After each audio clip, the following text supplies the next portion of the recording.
Yes, indeed. Yeah, I like that beat. Yeah, I like that beat. Yeah, man. It'll work. I really do. I like that beat. Yeah, man. It works. It works. And we're going to change it up a little bit maybe one day. I don't know. We don't need to. I know. We're good. For right now, we good. It works. Yeah. It definitely works. We'll roll with that for a good 60 months to a year. Yeah, to a year. Mm-hmm. Yeah. That's the last word. That's what it is. That's what it is. So Jeff Branham, he's in the house. He said, "What's up?" Everybody coming in saying, "What's good?" Obviously, we want to kick shots out to people that's in the building. Yes. Obviously, you first. Okay, I appreciate you. Shout out to Miss Charles. How you doing? Thurston, how the third was good with you, the ninja. You know how we do. Jay Lombardi, really appreciate you jumping in as always. Who else we got in there? Alexandra Guerrero, he said, all the people that's in here, let's get them like buttons up. Yes, sir. Yes, sir. Let's get them boo things in there, of course. Wink is in there. Of course, everybody's kind of slow rolling coming in. So as you come in, if I see you, I'm going to hear you. But if not, I still love you and shout out to you. Yeah, and then so Mojo, he in the building. He got a different avatar. We got Moving to Change. She said, "You can't hear me?" My volume look like it's good. Make sure your stuff is turned up because my volume is showing good. Anthony Terrell here in the building. He said, "What's up, you guys?" And then we got Jessica. She said, "Yeast side, you're here for." And then East side, he said, "Can't wait to see Luka choke tomorrow." Come on, East. Like I said, I don't pay no attention to Harold. God dog. You feel me? I don't pay no attention to Harold. I start reading, man. I start reading without really paying attention. That's my fault. I should have paid attention. It's all good. Shout out to Malcolm Williams for the $5 holler on the Cash App, baby. Appreciate you. So somebody come out with a question already. Big James, I'm pretty sure this is one you easily take this one. What's that? Asking a question. He said, do you think this team can finally make it to the NFC champ game? Man, I'm not doing that. I'm not doing that. That's what month is this? I'm not trying to be funny, but what month is this? Oh, it's football May. About 95 days. June. Like. Yeah, it's June. That is too far away. I'm not saying anything like that. That would be me saying drinking the Kool-Aid. You feel me? Everybody has a chance for the NFC Championship. Let me just say that everybody has a chance. Dallas has a good chance. as far as offensively, because they have all the pieces in place. The offense has been together for light years, and this is the third year with Kellen Moore, with Dak Prescott. All those guys are primed and ready, and things that started flowing naturally. You feel what I'm saying, boss? Things that are just naturally flowing. So you don't have to keep on doing things. Then when you throw the ball to CeeDee Lamb or Amari Cooper, you know where he's going to go now because you've been 3 years with him. You feel me, boss? Yeah. So I think that aspect of it gives me good hope that they could make a run. But, buddy, I'm not smelling or saying drinking anything Kool-Aid. They got a lot to prove, and we got to see. And I think we can. Yeah, I think, on paper we looking real good. And the more and more. We're always looking real good on paper. Yeah. But the more and more I'm listening to these press conferences and these OTAs, it's looking better and better and better. And I tell you, so you are drinking the Dan Quinn Kool-Aid. Hell yeah. I'm starting to drink now it, you're drinking it, but you wasn't drinking. Yeah, you slowly coming to the side. I am. And he giving me reason to. And we can talk I was about telling it. you why, though. I was telling you why, and I told you why. Yeah. Yeah, you didn't lie. Yeah, I mean, Dan Quinn showing some stuff. I'm really listening. I'm seeing the moves. And after we talk today and after we dig into it more all this week, I'm pretty sure it's going to be some confidence that I'm going to be able to talk some people into. Because I'm more confident after this whole week and after listening to everything. I'm feeling good. I ain't going to lie to you. I go ahead and say it. I'm drinking it. I'm not going to still drink the Kool-Aid, but I'm not going to drink the Kool-Aid yet because they still got to play on the field, dog. So, everything sounds good. You can come into a new job and say all the right things and do and whatever, but until you actually put in the work at that job and then actually start seeing the product actually producing, that's just words. You feel me? It's just words right now. But it's very good positive words. And this is what, like I said, I will say that I am definitely pleased by listening to Dan Quinn because of the way he talks, the way he if I was working with him and he was my boss, I would be like, I like working for him.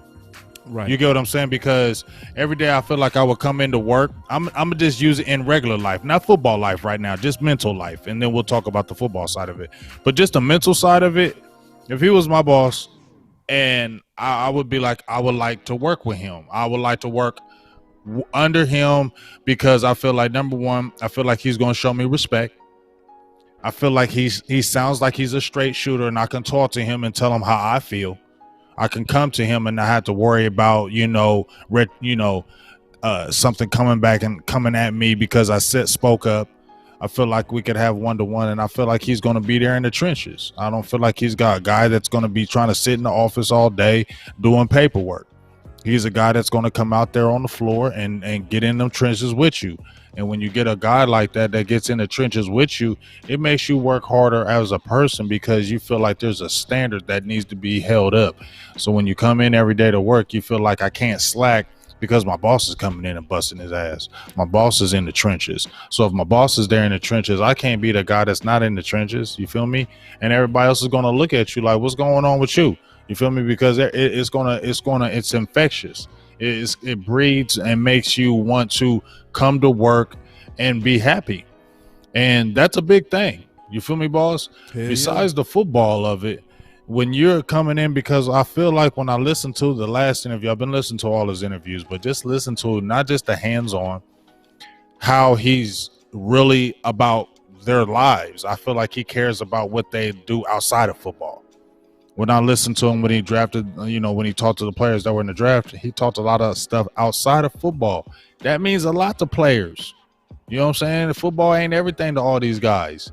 And when you can meet them in a different place besides football, it brings out their football side. I listened to Terrell Basham. All he was saying was, man, I love Quinn because he's there. He's right there. He's teaching me things that I didn't know. He's telling me things about myself I did not know. And I just want to listen and soak it up and get better. When you hear that from athletes and you get 1, 2, 3, 4, 5, 6, 7, 8, start believing it, and then you have some talent with it, that's when you might have something special. Hell yeah, bro. And I say this, man. I'm definitely drinking the Kool-Aid, bro. I know you are. Unapologetic now because, see, he's answered my concerns, and we'll get into it because most of my concerns were scheme related, and we'll talk about why I'm now confident. I'm 100% confident that they getting ready to do everything that's smart, everything. First, let's listen to a little bit of this interview. Let's just get right into it, where we go listen to him, then we'll just talk about it. First, let's listen to him. Well, before we do that, I like this comment. That's why I left it up from Buddha. He said, basically, we have 2 head coaches on the staff. That's important to remember. So a lot of leadership. I agree. You know, and one of the things that Dan Quinn talked about, I got a lot more clarity on the consulting coach that they brought in. Ben? Yeah. What he's doing that's smart, and I love it, is he is basically there to tell Dan when he's slipping. And I love it. Dan said he never even experienced that before. Mike McCarthy goes to Dan and said, based on what you're doing, this is how I would attack you. He said that's ongoing. Ben is doing that too. So as he's drawing up the scheme on how to attack an offense, he got somebody in the building saying, and this is how I would attack you. Which makes him think in another dimension, and I love it. But I want to just play this interview real quick, and then we'll talk about it real quick. Let me hide that comment real quick. Here we go. Ken, what have been your impressions of Van Der Esch here so far, and why is the weak side spot a good fit for him in your scheme? Yeah, I'd say, well, I've been really impressed, not just from the OTA time, but every once in a while you can just see a person that's on a mission. And I think that's what I've seen from Leighton from the time I arrived. To see him, you could just feel the energy and intensity that he was putting into his workouts to change his body, to get strong as he could. Then, from then on, the questions, he was, in the meetings, you could feel the urgency to go. Yeah. And so that's him talking about Van Der Esch. He should have some sense of urgency. Right. He should have some sense of urgency, shouldn't he? Hell yeah. But it's not just that. It's the fact that they clarified that they moving him to the wheel. He said it himself. That was his best position when. Right. Guess what? Rod Marinelli was here. And I'm liking the move. I'm liking it. It was smart because that's what they did with Sean Lee to preserve him. Took him from the mic. Right, they moved him from the mic, and I'm loving it. That's why I'm being honest, bro. I'm starting to sip it. I really am, bro. Like I'm starting because it's a smart move. Because now you get a younger player. This also says this, and this is also clear from these OTAs. LVE is gonna have very limited reps. Very limited. Because the fact that you play in the wheel. That's the person that got to come off the field when they playing nickel. So just like Sean Lee was always off the field when they was in the nickel, he not going to get as many snaps. But it's going to prolong his career. I like that. You know what I'm saying? Now it's starting to come clearer and clearer and clearer what's going on. They going to likely have Parsons as the might. They going to have Jalen as the strong. And they got LV as the wheel. And I love it. I think that's a good adjustment. I think it's smart. And I think it's going to work. So where's Keon O'Neal fit? Keon O'Neal is also the wheel. He came out and said that he's playing the wheel linebacker as well. But he's going to be doing it from a matchup standpoint. So from what they talked about, he'll be playing the wheel versus tight ends that might have a coverage, that he needs to cover tight ends, and he might be a better fit for certain games. And then they gonna have him also in dime packages if they come out there with a tight end with 3 receivers. They might match him up on a tight end as well. That's how they said he's gonna fit. And I like it. I love all the adjustments because at first it was confusing, but as they was talking and they start really saying this is the plan, super solid. Another thing that's also obvious, extremely obvious, they playing that 4-3, bro. And that's why I'm drinking the Kool-Aid. They're going to do a lot of things, boss. They're not going to just strictly be in that 4-3. That's going to be their main out the base. That's going to be the base, yeah, because of the personnel that he has. They didn't switch up the personnel. I mean, they got more linebackers. I feel like they did more linebackers. They got Keanu Neal. They got Jabril Cox. They got Micah Parsons. And they still have Gifford and Bernard in the fold. So I feel like with that concept, they can morph into different things and run it into a 3-4 if they wanted to, or they might stay in a lot of nickel and dime packages. But I feel like there's flexibility in there, and I think that's why they got more linebackers on this defense. So, but I'm not saying they're going to strictly play a 3-4, but I definitely feel like they're going to play some concepts in there, especially with the linebackers. I can see them doing it on first down a lot. You know what I mean? I mean, because you could see it. I mean, if you brought a 3-4 base one time, let's say, and you had your guys that were in there that you liked, right? You could throw a Neal, you could throw a Van Der Esch, you could throw a Parsons, you could throw a Jalen. You can mix and match, throw a Cox in there. You know what I mean? You got flexibility because now you have more depth and you have young guys that can fly to the ball. I think that was the whole principle of what they wanted to do, just like they had with Marinelli in 2018, right? What was they saying that they loved about him? Made guys fly to the ball, always going, always hands-on. Marinelli was hands-on, but he was just a little too old school for him. They were saying they love Rod, but he was a little old dated. And I feel like this is the young Rod to them. This is their young Rod, the guy who's young and energetic and maybe has a little different thought pattern. But at the end of the day, he's still the same as far as when I hear Rod, I hear him, how much, I feel like he's a little more detailed than Rod, because Rod would just be kind of basic when he talks to you. When I listen to Dan Quinn, I feel like he has a lot of attention to detail, and I think that's the biggest thing that gets excited to me, boss. Anything about Dan Quinn is his attention to detail. Seems like when you ask him a question, he has the answer. I like that. I like a guy that when you ask him something, I've already been thinking about that. I'm glad you asked that question because I have this answer for you. Like everybody that was asking a question, he wasn't sitting there like, it was detailed, it was in depth, it was breakdown, and I like that. And I feel like he's like that with all the players. It's not going to be just one guy. I don't know who you are. Dan Quinn seems like the type. I'm gonna know everybody on my defense. I'm gonna know all your names. I'm gonna get to know all of you. So when I holler at you, you're not gonna look at me like, oh, I ain't nobody. You're significant in this defense. Because he also said in that interview, boss, I'm messing with guys because guys gonna have specific roles in this defense. He was talking about Bohanna. He was talking about Bradley and Nye, and he was talking about how those guys got to get after it because you might just be in one or two plays. But when you're in here, these one or two plays, this is what I want you to do, and this is what you're going to have to be good at. You get what I'm saying? And I like how he's trying to niche out and carve out roles for players, and that's why he's trying to get familiar with them so I can find out your strength and what you're good at.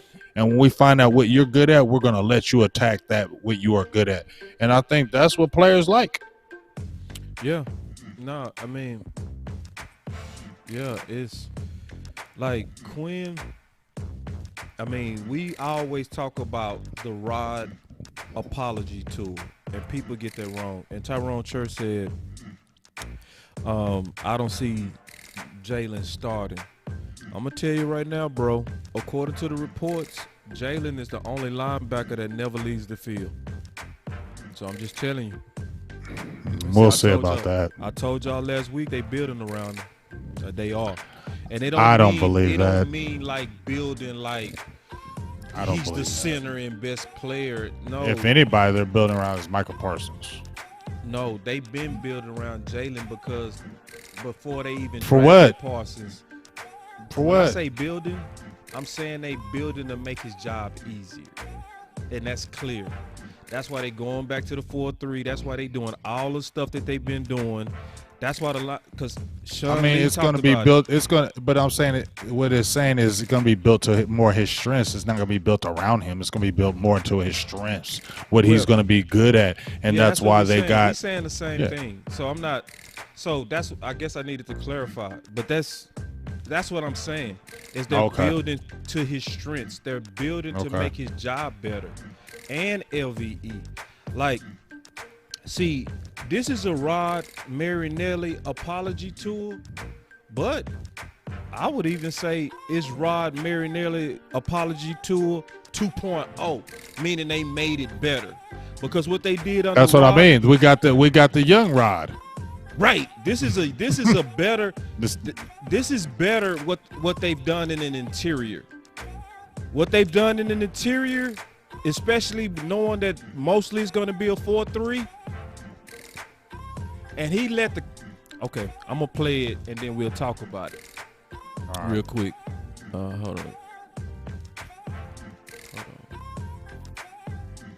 All right, here we go. Let's play this one. What changes for you in this scheme with Dan Quinn? Last year and what you were doing, you think? No, I'm going back to pretty much my old role the first 2 years, which I think is what it should have been. Last year and what you were doing, you think? No, I'm going back to pretty much my old role the first 2 years, which I think is what it should have been. Last year and what you were doing, you think? No, I'm going back to pretty much my old role the first 2 years, which I think is what it should have been last year, but I think it's just going to be a lot more familiar to what we were used to running. This is running, hitting, making plays, and having fun. Yep.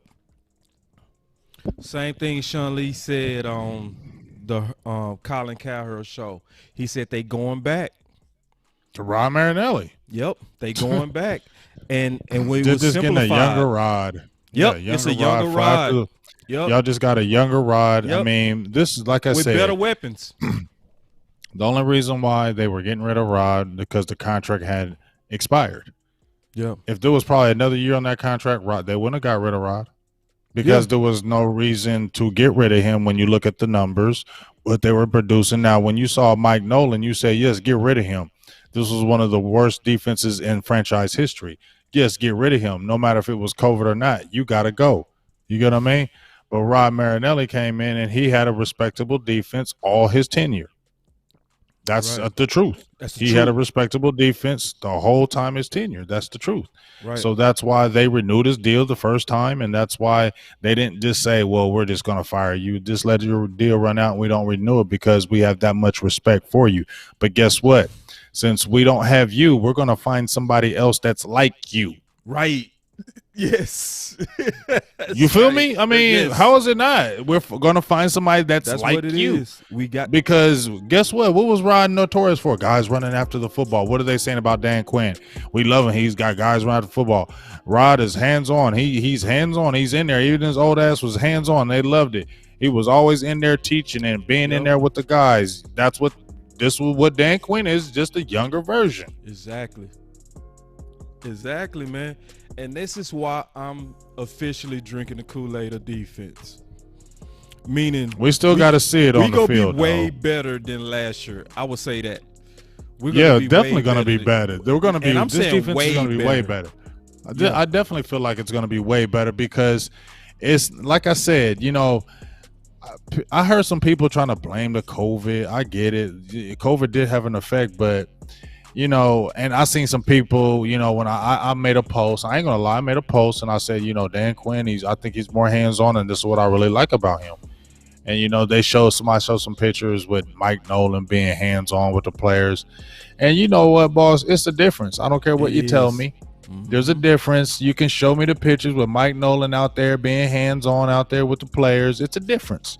And we all know it's a difference. And if you played any kind of the game, it's a difference. And you know it. The personality rubs off of you. The players will feel your personality. The players will rub off of it. Everything I heard from last year wasn't just it wasn't the hands-on. It was like we wasn't having fun. We don't like you. Right. I mean, that's what I was hearing. We don't like you. Mm-hmm. And there was that distance. There was that disconnect. It was. And when you do have a disconnect from the defensive coordinator to the defense, you think the defense is going to function correctly? Hell no. And just like you said, I mean, there was turnover. We understand that. They did get new draft picks. We understand that.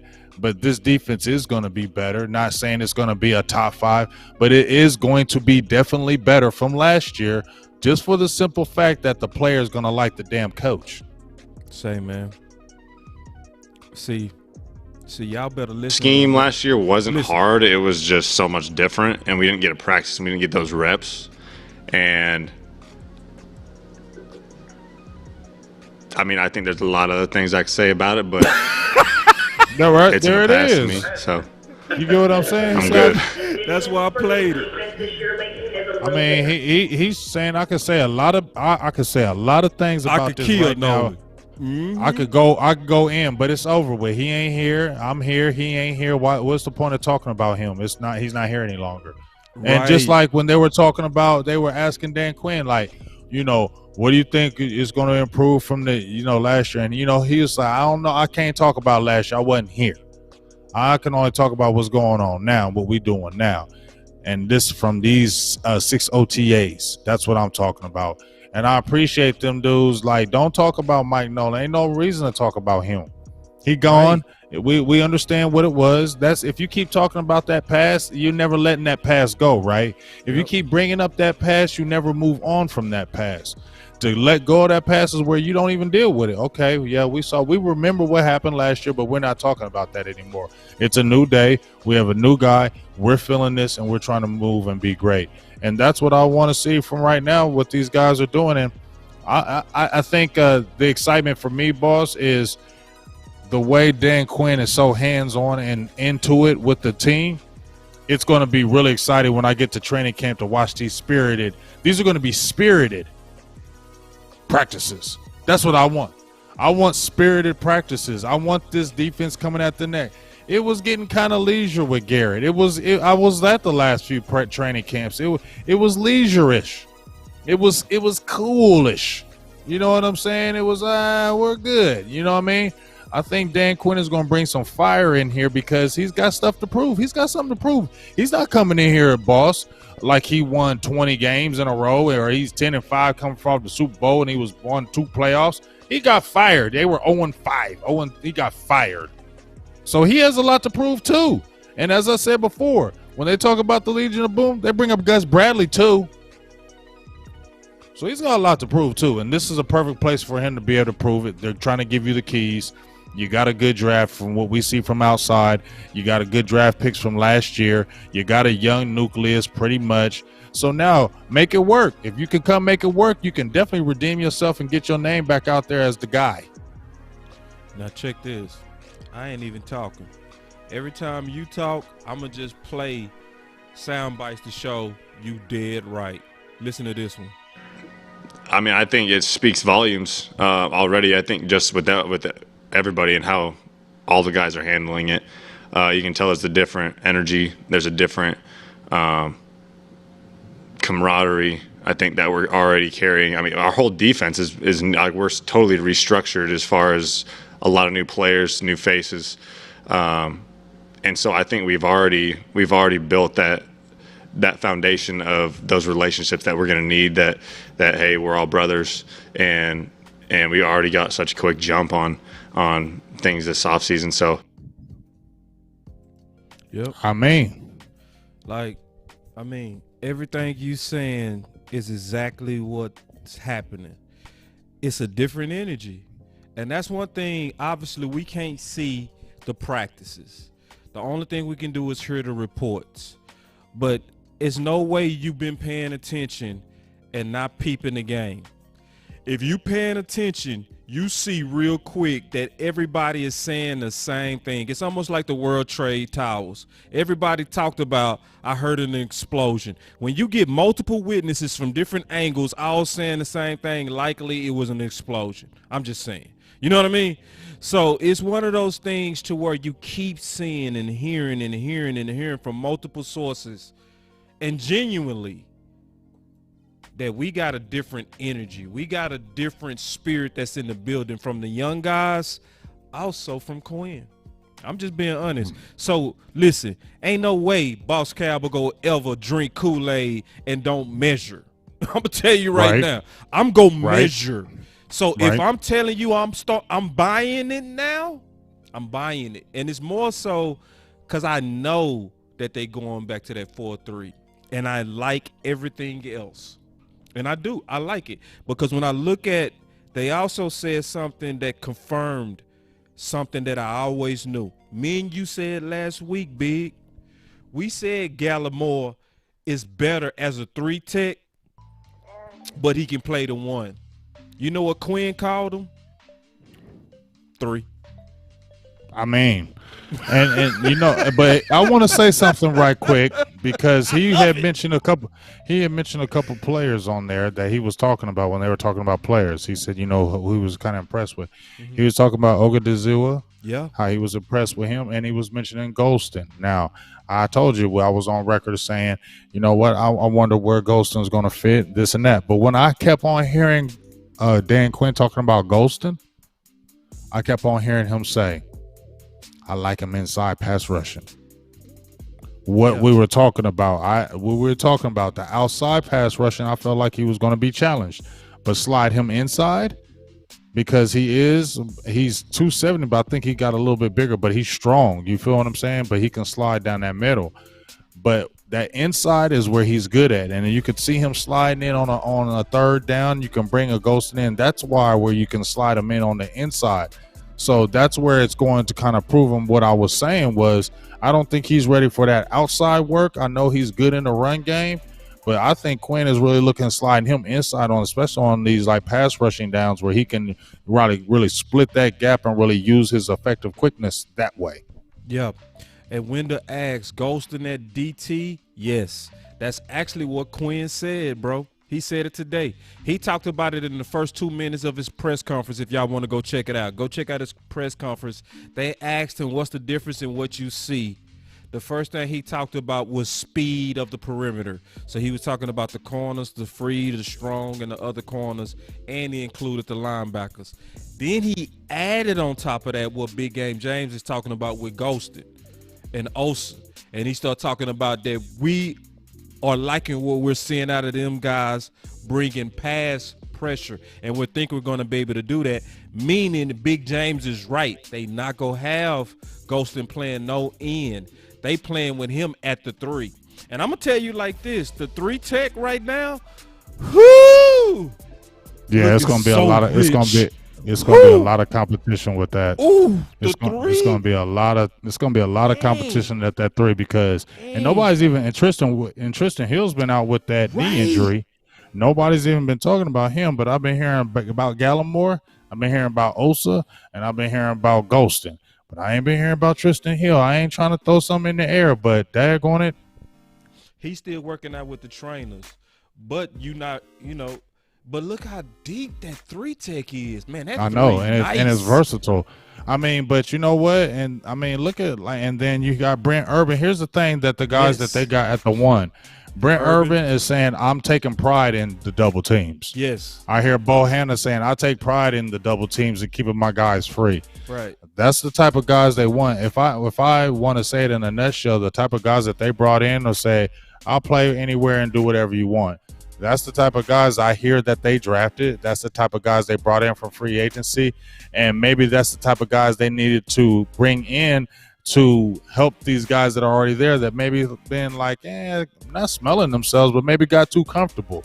And now you got a lot of guys coming in here that want jobs and want playing time. So that's going to light a fire on the returning guys. You already seen it. You already see Jalen and Vander, as she said, he's playing out his mind, of course, because you got competition now. Before Vander Esch and Jalen Smith, who was their competition at linebacker who would take your spot or even threaten you? Nobody. Right. Nobody was ever threatening them, or in the secondary, nobody was threatening their spots. So that you get comfortable, boss. Let's not act like that don't happen. It happens. Let's not act like that don't happen when you ain't got nobody behind you. You get comfortable, right? And you get complacent. Yep. Now you're not going to get complacent now because you got Micah Parsons there and talking about him starting at the mic.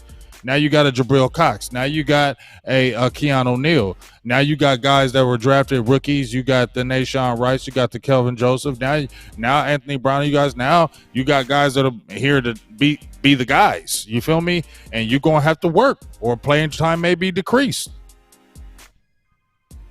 Straight up. And man, I tell you what, I'm gonna tell you what will put us all the way over the top. And I would get on y'all nerves. You would instantly get mad at me, Big. You know what would put me over the top? Why? Geno Atkins. That would how am I gonna get mad? Because first of all, I threw it out there. You didn't let me finish though. Yeah. Okay, I've said over the top, like I will start saying we going to the Super Bowl. Oh yeah, you really drinking Kool-Aid. But I'm gonna tell you right now, if they were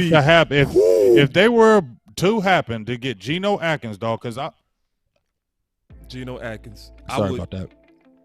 I would be like, if they got Geno Atkins, because I've been on the Geno. Because first of all, boss, you gotta know I live out here in Ohio. Talk. Hold on. So I've been seeing Geno Atkins from A1 day one.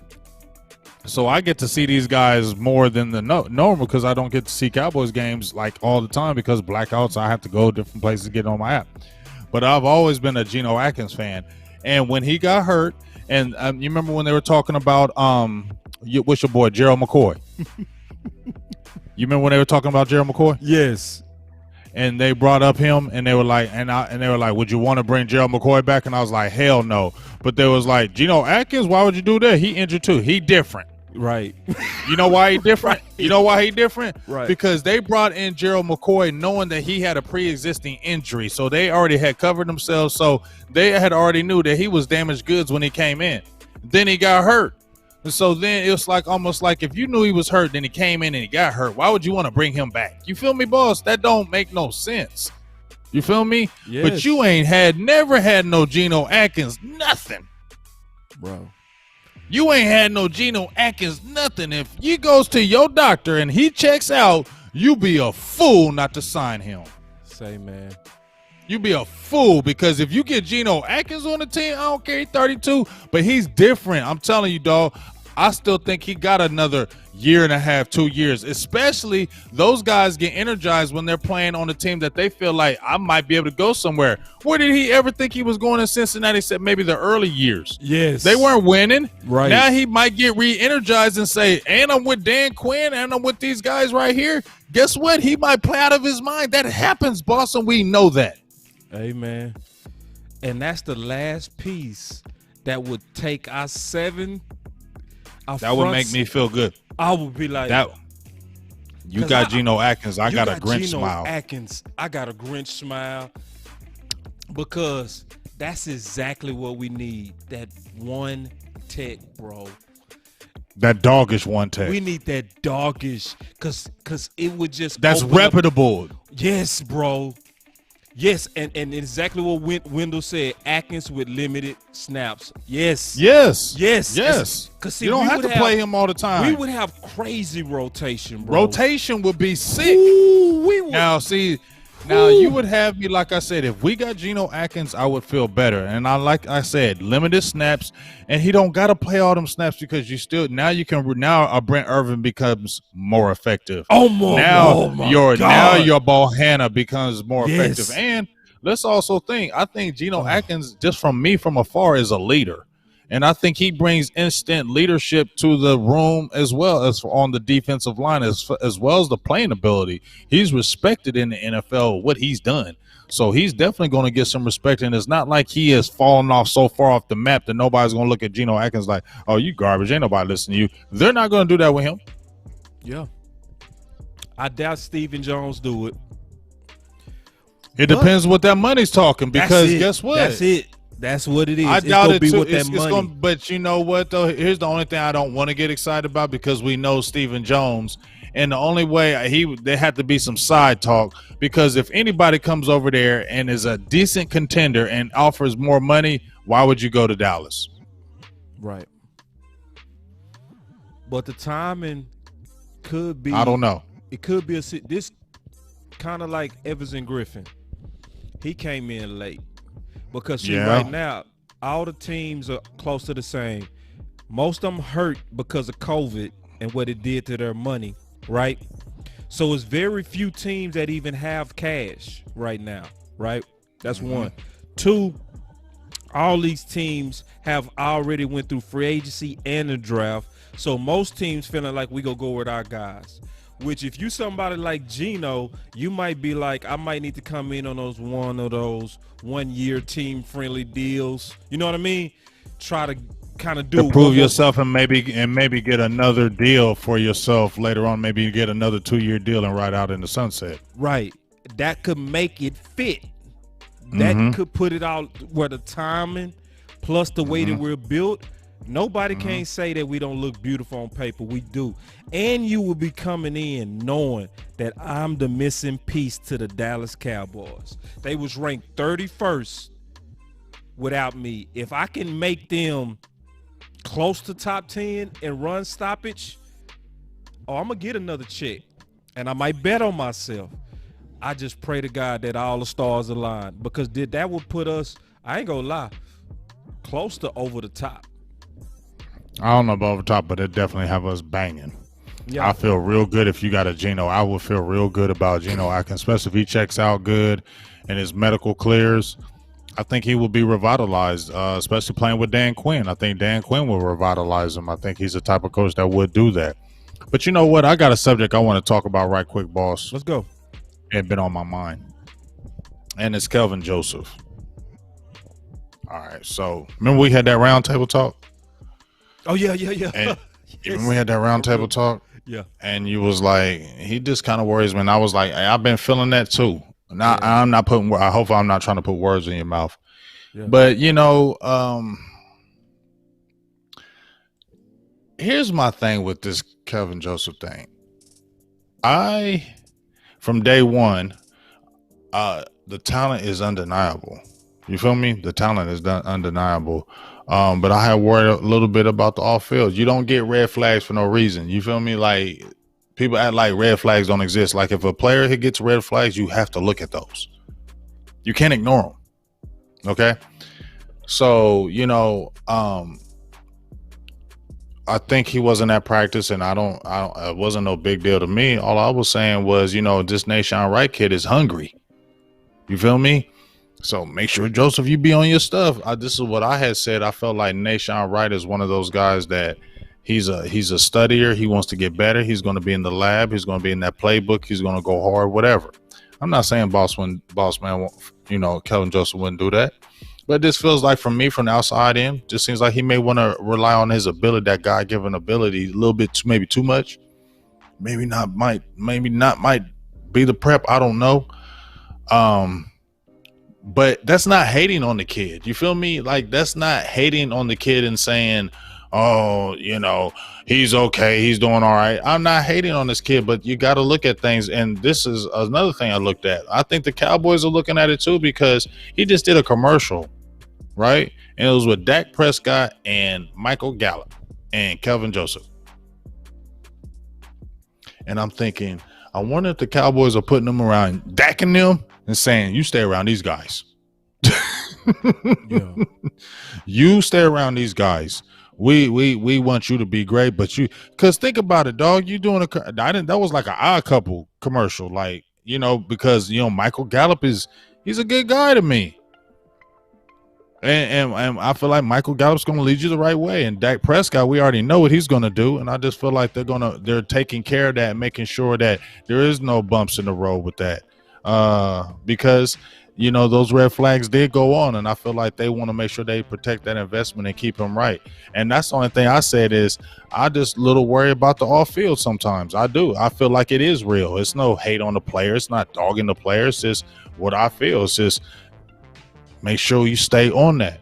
Don't let nothing slip and take you away from that field, because it can happen. And those things happen before. And we talked about the Dallas nightlife is different. You can get caught up real easy. Just make sure you stay on it, because the thing is going to want to try to take you down. You feel me? No, man, that's and you know, I've heard some of the same things people put in the chat, that it was COVID, right? That he had COVID symptoms and stuff like that. but a lot of people was wondering, and it's nothing wrong with having it like concern in the back of your mind, especially knowing that he came over to the Dallas Cowboys with some particular red flags, like an altercation with his coach, leaving the LSU, definitely coming over with the rap background. Like, it's nothing wrong with rap music at all. It's just that knowing how our fans are, if you playing average with rap, they gonna hate you and they gonna try to run you out of here, you know? So it's things that we all should be kind of keeping our eyes open. And that's why I said when we had that panel, it was 5 of us, that he need friends. He need people that's going to be real honest with him, because you can't sneeze wrong in Dallas. You can get away with murder in Cincinnati. You know, it was on camera where Landry slapped his baby mama. Nothing happened. Nothing. They moved on from it. No big deal. He slapped her. You could see it. Now, if that would have been a Dallas Cowboy player, 6 games. 6 games. They would. So it's one of those things to where, yeah, it's when you see his name, it's almost like when you know your kid is a little bit got a temper. When they out the house and the phone ring, you get nervous. You know what I mean? Yeah, I mean, it's you know, people want to take it wrong. I'm not. Nah. No, it's just like these are real things. This is real life. I ain't living in no fake ass life. We're not. Right. Excuse my language. Not living in no fake life. These are real things and real situations. And so I'm just saying, let's just make sure you know what I'm saying, stay on it. You know what I mean? Because he does have talent, and if him and Nashon Wright can really do what the talent says, it'll make this defense great. It'll make this defense so much better. But just got to make sure everything is being prepared on and off the field at all times. You feel me? Because you could be doing good, and next thing you know, something can happen, and then boom, we've seen it time and time again, right, boss? So I'm just saying, make sure we just stay on it, stay focused, keep good friends around you, positive influences around you, so you can stay focused on being great with Dallas. Because he has the talent to do it. I just want to see him be great. I'm so happy that marijuana is a thing of the past. Man, because that would be a big problem right now. Look how different the world is treating Randy Gregory all of a sudden. Right. Look how everybody. I'm glad you brought him up. You're right. Yeah, like everybody's so cool with him now. Right. And he the same old purple black lip Randy Gregory. Right. He the same person. Except this time it's no punitive damages. You can smoke. He's living. You can live it. And now guess what? People just care about football. Thank God. Like, listen to this. Check this out. And what are your impressions of Randy Gregory now that you've had a chance to work with him here a little bit? And what do you envision him being able to do for you defensively in this season? For sure. I tell you, I was so impressed by him. I've had my eye on Randy for a long time. In fact, I went out to Lincoln, during the draft process and had a chance to work him out at school, and we bonded that time to go. And I thought, man, I just so badly wanted to coach him because I saw all the traits, all the speed, and he's got this unique ability to go full speed, and he can bend on the edge. He's got such flexibility to bend. That damn bend. When I had the chance to get here, I've been he was one of the first people I wanted to get into contact with, and we hit it off immediately because we had a relationship from when I went out to Nebraska to see him. During that time, what I've seen from him is really, the physicality. Like, he just looks so much different. He's bigger, he's faster, he's stronger than he's ever been, and that really translated onto the field. And so I'm very much looking forward to seeing he and D-Law and how that works. That damn bend. What'd he say? What he say? What we say? Well, I say that damn bend. Yep. What's the first thing Quinn was talking about? He said bend. that damn bend. Yes. And then that bend. Everybody says that bend. Bro, Diddy said he need to play. He said he's bigger, faster, stronger, more alert. Because guess what? He had a full off season. This is first time he had a full off season with no worries. No training outside the facility. you were with the guys. You're with the trainers, team the whole time. And everybody's loved Randy Gregory as far as the person. Everybody's loved Randy Gregory the person. People from the outside who just been hating on the marijuana, who to me, that's just your choice. That's just your preference. If you want to hate on it, okay, that's cool. That's whatever. But they shouldn't have been hating on Randy Gregory and being evil like they were to him just because he smoked weed. You get what I'm saying, boss? Yes, like, that bro. was just really, it was really unnecessary how people were treating Randy Gregory because he smoked weed. Yeah. That was just sad to me, because probably them same damn people that was getting on him was smoking a blunt 2 minutes later. We know how that goes. Yeah, it's very hypocritical. We know how hypocritical it is, but hey. it's amazing though. Like, now it's no issue. And I don't even want to get into the history of how I just said it was more so the program that was the problem. It wasn't even weed. Once you got into that program, yeah, it was a wrap, because they was testing you all the time. Yeah, and then and it was almost worse than jail. You had to report. Every time you left the house, you had to let the NFL know. Crazy stuff like that. And then you would get a positive for missing a meeting. Like, one of his so-called positives was a missed meeting. Was a missed meeting. But he took a urine test that same day that they could have took from the same facility. No, they didn't do that. They just said, we go say that you failed. So the whole world figured he relapsed, and he didn't even relapse. He just missed the meeting. Right. And you know they're gonna put it out there to make him look bad because it's the Cowboys. It's the Cowboys. So they're gonna make it look even worse than it is when the other teams will just, they probably wouldn't even be reporting this. You probably would never even heard it if he was with the daggone Detroit Lions or the daggone, you know what I'm saying? Right. Jacksonville Jaguars. You probably wouldn't even heard none of this, but because he's with the Cowboys, Randy Gregory has another missed test. That'll be his 5th missed test. He's gonna get suspended. This is 5th suspension. You know what I'm saying? It's just like, and it's like, when you're hearing that in the news, think about nobody ever thinks about the player, right? We get what goes on outside it, but nobody ever thinks about the player, how the player's got to look at that and hear that and read that all the damn time about how bad they are, how bad of this and how bad of that. And you got to hear that, and you were going through your own issues mentally. People don't understand how it is. So I'm going to give Randy Gregory props, boss, for still persevering, because how many players have given up? Oh, man. How many players have quit the NFL? Countless. How many players have just said, I'm done? How many players have fell off and just said, I'm good? Did Randy do that? So I got to give him props for fighting through it. Got to give props for Jerry Jones and the Jones family for seeing him through this. Yes, so man. This is a good story all the way around, because guess what? If Randy comes in and is successful on this field like we think he's going to be, isn't that a success story? And that's what we want. We don't want to see Randy Gregory, just like I said with Bossman Fat. We don't want anybody who had red flags. We don't, because Randy Gregory had red flags, right? Hell yeah. Yeah, he did. Though he had those red flags with the marijuana, and Dallas still drafted him, but they didn't know coming into the league he had red flags. You feel me? And them red flags showed. They said he had a marijuana issue because he failed a drug test at the combine. Right. So he already had red flags with that, but they just didn't know what was really going on. But he had red flags, and they showed themselves.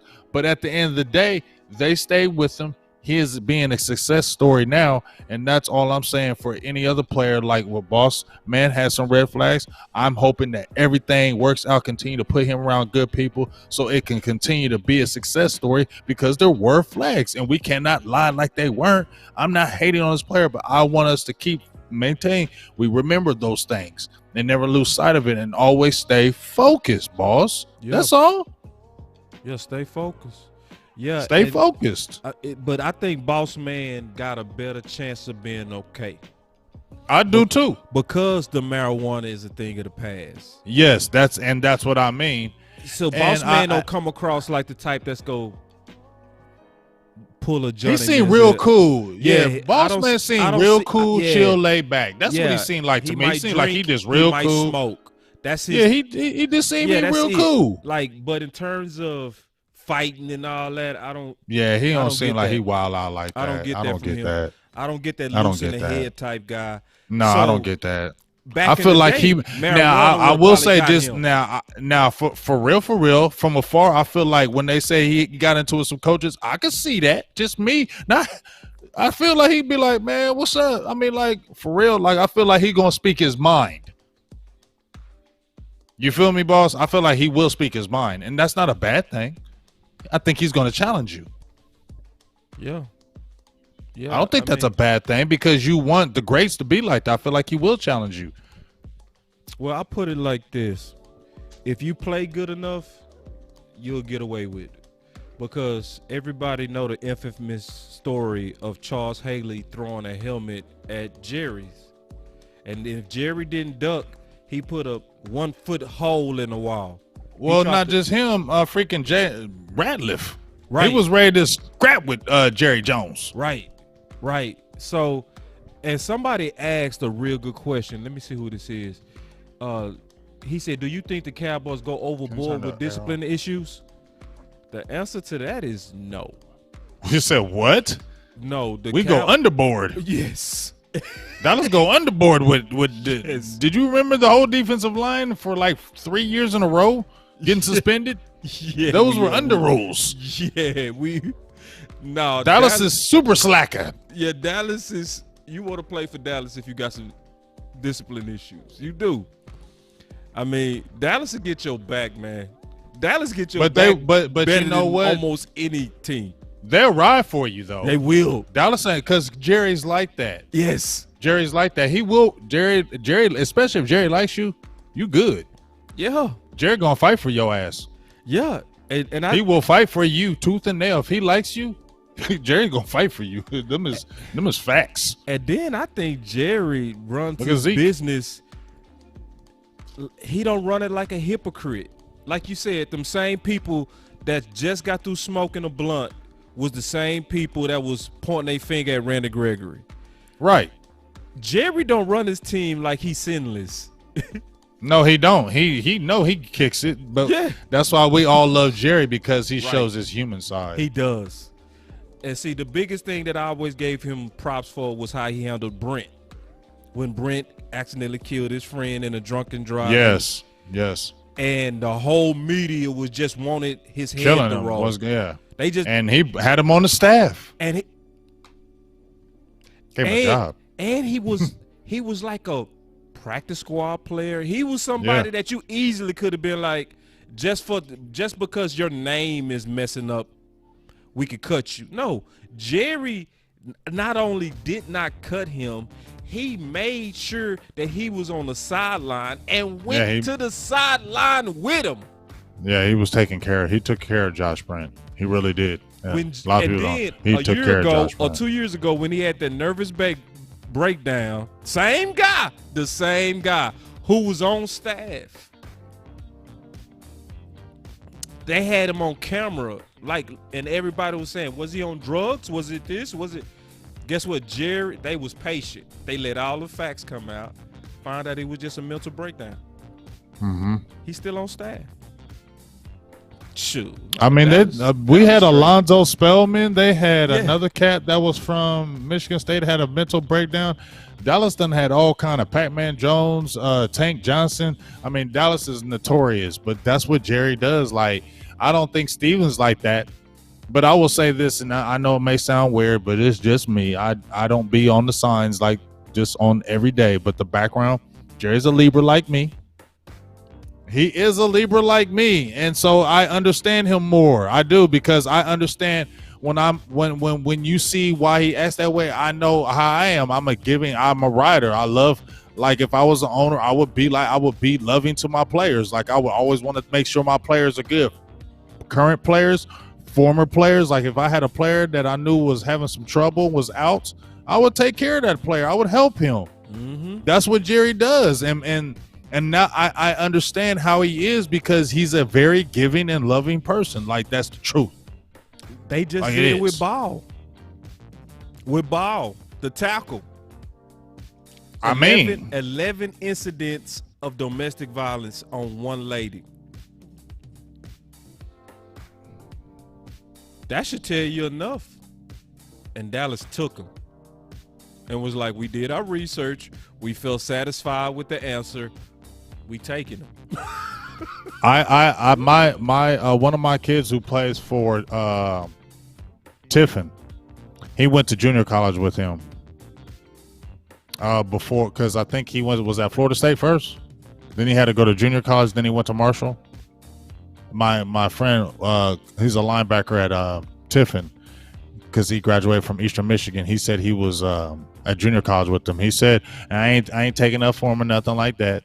I'm just saying, he said he was, he didn't get into trouble. He was a laid back guy. I don't know the rest of it, but just to say what I mean, heck, we remember what the Greg Hardy incident. Dallas took Greg Hardy. Yeah, and we know he did that. Yeah, there ain't no ifs, ands, or buts. We know Patriots he do that. don't do that. Equals championship. Nah, they do it too. That's a damn lie. The Patriots take all kind of effed up players all the time. They take all kind of effed up. Do you remember who they took? Josh Gordon. Yes. They Seriously? took a receiver who fell asleep at the wheel. They picked him up the next day. The next day after he had just got in trouble again, they took him. Yep. Known issues. Corey Dillon got kicked off his team. No, Yeah. They definitely take trouble players. Yeah. Because if there's a trouble player with talent, the Patriots are definitely on it. Yeah. Wasn't they saying Randy Moss was having problems in Raiders? He's done. He's had issues. Yep. Guess who took him? Yep. Hernandez. You think Hernandez issues started in the league? No. And for y'all to think that most of these NFL organizations don't take trouble players, lies. Oh, yeah. You got talent, they going to say we can work with him. Yep, is he moving the chains with the fact. They going to say we can make it work. They didn't, but we'll put a better support system around him. Yeah, they're definitely going to do that. Moving the chains. She said, watch the Aaron Hernandez documentary. They took him knowing he was unbalanced and had a potential for violence. They sure did. So, I mean, your best teams do it. I'm glad we do it. I mean, honestly, some of the best players, let's keep it real, crazy. Yeah. And me and moving the chains, speaking of moving the chains, we talked about that with Parsons.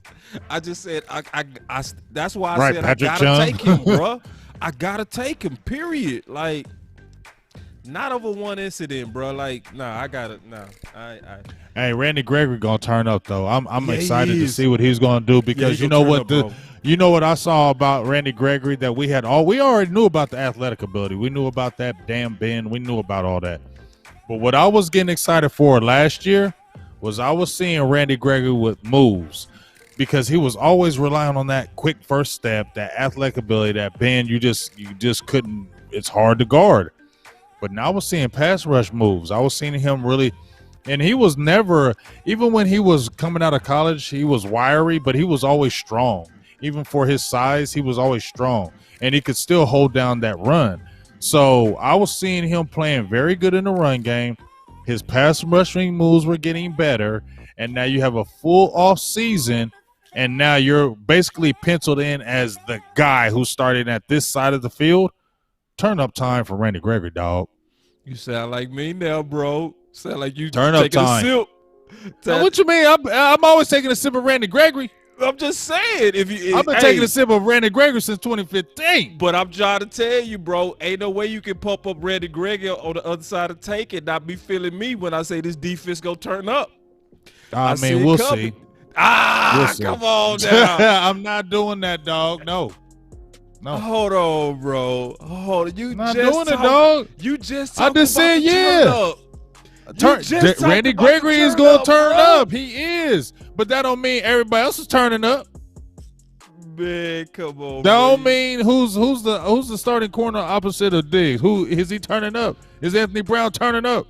Now, see, I can't even believe we still talking about Anthony Brown. I really can't even believe that. We are. I can't even believe that. Like, I can't. See, that's the. You right. Thank you. See, I drunk the juice too early. Thank you. That brought me back down. What? Back down. I'm back down. What happened? I'm back to earth. You What just happened? named one player that just exposed our dysfunction. You just named one player. The fact that Anthony Brown's still in the starting lineup. Yeah, you feel me? And then he could, and they're talking about Right. once again at training camp. He's doing OTAs. He's doing good. He might be the if Joseph isn't ready, who's going to be the starter? Yeah, I was sipping. Yeah, I feel you on that, brother. Until they handle Anthony Brown and officially cut him, yeah. I don't know how he does. I told you he's the I don't Orlando know. Scandrick, and I know Scandrick was better, but it feels like Orlando Scandrick got 3 contracts and he was okay. And I feel like he was getting more of the scrappiness more than the playing ability. They like his edginess. I don't know. Anthony Brown might be the 3 contract guy. He just keeps getting contracts, and you're like, how? Yeah. You talk me off the Kool-Aid. I came in though, man. I came in fresh off them press conferences. I was seeing, And they still talking about putting Jordan Lewis in the slot, man. Jordan Lewis ain't no slot corner, dog. He's not gonna do good there. So where you put him? He's an outside corner to me still. If you was going to start, if you said Kelvin Joseph wasn't ready or the rookies wasn't ready, I'm starting Jordan Lewis over freaking Anthony Brown on the outside with Trevin Diggs. Yeah, I'm definitely doing that. Jordan Lewis showed me he could play the outside. He is an outside corner. That's what he's always been. They only put him in the slot because of his size. That's it. He's an outside corner, and he had a decent. I thought he had a good rookie year playing the outside. You ain't lying. And he just got a deal, and I think he would play very good. I'm not. Let me not say very good, but I think he would definitely. He wouldn't be trash out there. No, He's I don't solid. believe that. Yeah, he's solid. He would be solid out there, especially if you're giving Joseph or maybe Nashon Wright, whoever you feel like you're going to start eventually. I feel like he's a better option than Anthony Brown, starting on the outside. Start Jordan on the outside and put Anthony Brown in the slot. Stop putting Anthony Brown on the outside and putting Jordan in the slot. No. That's correct, bro. I mean, I still don't know what Jordan Lewis. I don't know if he winked at Jerry granddaughter or what, man. I don't. Cause like I still don't know why Anthony Brown get 20 lives. He way past 9 lives. He's on life 20. Like he's on. And they keep on hyping him like, and it's so crazy. Was so funny is they were just hyping him before that catch of CeeDee Lamb catches on him, right? And I know you're gonna get catches on you. I get it. But Anthony Brown is everywhere. We always keep on counting him out, but he's out there playing solid. And then guess who gets the freaking poster on him? Anthony Brown, dog. Yeah. Yeah. But he playing great, but he just got posterized. Like CeeDee Lamb had his hand on his face mask, Yeah. catching that with ease. Yeah. Get out of here with this Anthony Brown crap. Yeah, we in trouble. Come on, Yeah, man. I mean, Get him but out of here, man. Get him it's- out of here. I don't see how people don't see Why? it, bro. Like how Why? What do you keep? Get rid of him. You could save money. You could have just started Nashon Wright and let him play. You feel me? Yeah. Where you falling off at? If you got cut Anthony Brown, right? You could have saved money and just throw the rookie in. You still got Reggie Robinson too. Yeah, Reggie Robinson, and the other Robinson. Maurice Kennedy, Rashad. You still got other corners. Yeah. You could have saved money and just cut him. Yeah. Yeah. And just let these young boys roll. And I keep hearing about Nashon Wright. He making plays every day, and then I be hearing about him. And here's the thing, boss, is Dallas. This is what kills me is if you cut Anthony Brown, right? Okay, depth. You got depth. You got corners out there. You got some depth. You cut Anthony Brown, the team would have been like, oh, damn, we lost Anthony Brown. Hell no. Right. You should have cut him and saved that money and let them boys roll. And see, yeah. And Brian double what he said. And this is just true. Get rid of Anthony Brown and Darian Thompson. Yeah. Right. Why are y'all keeping them? Yeah. I don't know, bro. For depth purposes, that would have to be it for me. That's They it. sons. They sons, bro. They part of the sonship. Wow. Yeah, they It part had to of be the death sonship. on that safety spot. It has to be death. Yeah. It has to be. Yeah. Because there's no reason. I don't care if he was a second round freaking draft pick. That don't mean nothing. Yeah. He ain't playing like no second rounder. So, do you think Nashon Wright go take him out? I'm going to tell you right now, I keep on hearing about him. I keep hearing about Nashon Wright, and this is the thing I'm going to say about Wright, okay? I still, and I'm not jumping on the Wright train. Some people are like, oh, you want to say nothing about Wright? A lot of people don't say, I'm not saying nothing, and I'll be the first. Yeah, you feel me? Nobody want to say nothing about Wright. Don't say nothing about no. I'm not doing that. Not talking about Wright. I'm not talking about him, but if I see a player that and I feel like he's playing, I'm like, yeah. But if you be like, oh, you wasn't on him, I'm gonna say you're right, I wasn't. But guess what? I did a video, but I did a tape. Go watch the tape, and I did say good things about him. That's what I can say. Well, you feel me? I can say I did a tape on him against a player who I felt like this was going to be an NFL type receiver, and I saw things in that game against this NFL receiver who had a very good rookie year with the San Francisco 49ers, and I saw things that I'm like, that ain't bad. I mean, that's all I'm saying. I put it like this. They was also Brandon Ayuk ain't no chump, is he? No. Yeah, but I say this. Y'all remember Switzer was also called a camp superstar. Y'all remember that? Who? Switzer. You remember we got Switzer from North Carolina? Ryan Switzer? Yeah, and he was Ryan Switzer. Oh. It's like, and it was another person that was a practice superstar, Xavier Woods. So yeah, I mean, I feel I'm not drinking the Kool-Aid on him. Only thing I can say is this is what I like about a player, though.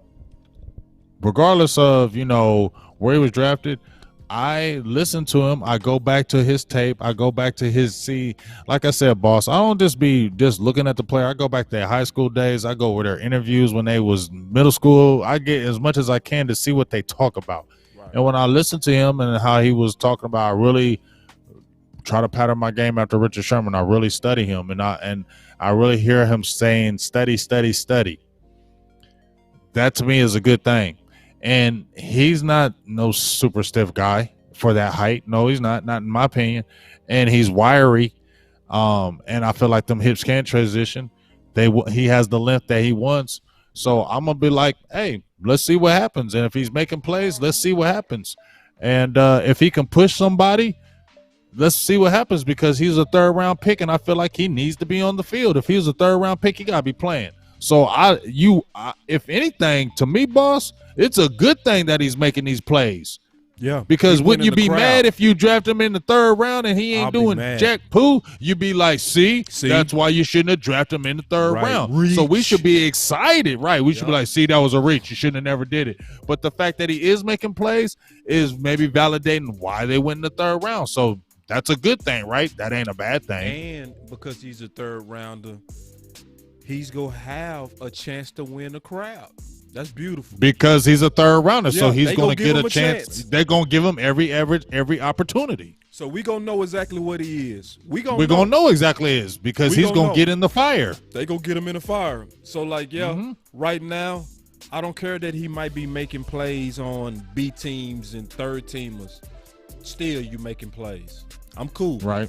So, and it's one of those things like, Big James said it perfectly. You rather see him making plays as a third rounder versus sitting back like, see, who was that in the first place? Right. But see, you shouldn't have drafted him. But it's going to be some Cowboy fans that's going to jump up like, see, I knew. Yep. Okay, shit, that's fine. I didn't know. Because you don't make an opinion about nobody, right? Right. So you missed the go for every underdog. So when that 1 in 1,000 hit, you will say, I was right. You don't make no opinions but rosy stuff. You know what I mean? Right.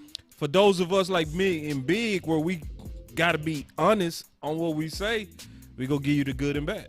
You know what I'm saying? Oh, let me give a shout out right quick. Okay.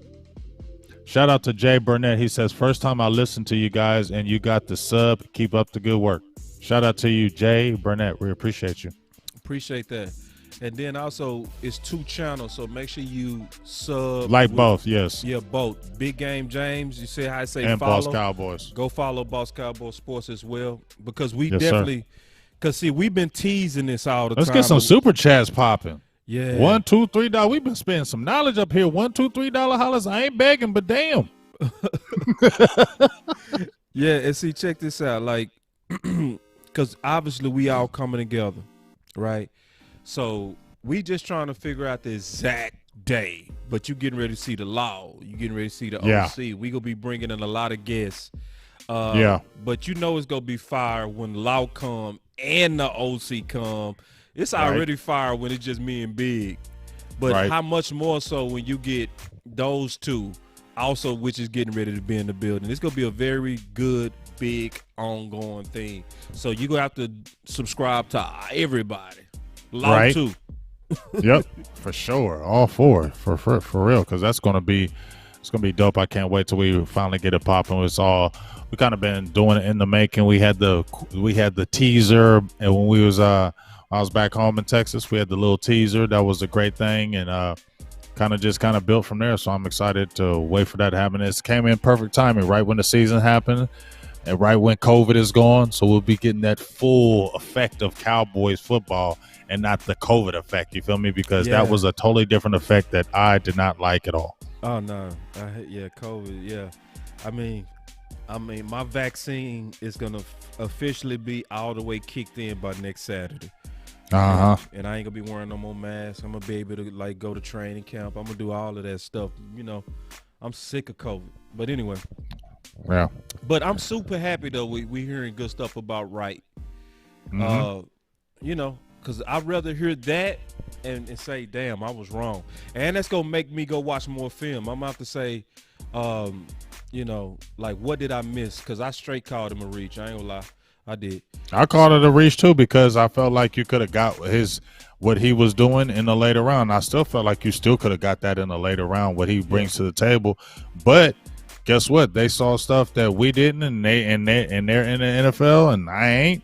So hey, let's see what happens. And like I said, if people saying he's all over the field, he had an interception, he's tipping balls, he's around the ball, that's what you want, and he fits the profile. And when I hear about what Dan Quinn was talking about, how he was talking about length, he's always mentioning length, because he's saying, you know, we're doing these quarters of the field, we're doing these parameters of the field, and we want to be able to make the play on the ball. And you can make the play on the ball when you have the length to do it. And I think that's why he's stressing that. And you know how it is, boss, when you're playing in those quarters, or when you're playing in those zones and you have the length, you can bait those quarterbacks. Yeah. You can bait them like there's an opening right there, and if you have the length and you bait them and they try to throw in that window, your length can help you where you got the longer arms or you are the 6'4". That's why I think he wants to have that type of effect. And if you can have the talent with it, that's only a great thing for the Cowboys, not a bad thing. My Cowboys family in the building. What's up, y'all? They said, what's up, boss? Much love, bro. Yeah, good to see y'all. Fire show, man. They be having on a late night. Make sure y'all keep up with my Cowboys family. Yeah, man, but yeah, I'm super happy about that, Nashon Wright. I'm happy about that. But until you kind of inflated my balloon with the Anthony Brown, I was just getting ready to go all in on this D.